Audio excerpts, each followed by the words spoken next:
شب ساعت شما خبر بفرمایید. خبر بخیر باشید. مزاحمتان شده ما. خدا باشه.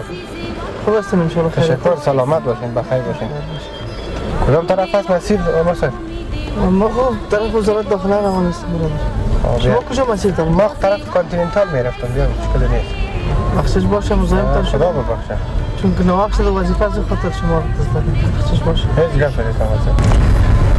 محترم نریم به حالت نه همین محترم چی؟ نه عمر صاحب مشکلی نیست. مسیر شما دور میشه. فرق نمیکنه. اقوالیت برای شما همیشه برای کشور زحمت میکشین. اقوال همیشه برای شما. بخشش باشه مزاحمتان شده. مشکلی نیست. اگر با ما مشکل نیست میرفتم. نه مشکلی نیست برادر. بخشش باشه. سربازی وطن داغ تو نبیند دل زمانه سربازی وطن ای عزیزتر از بیت عاشقان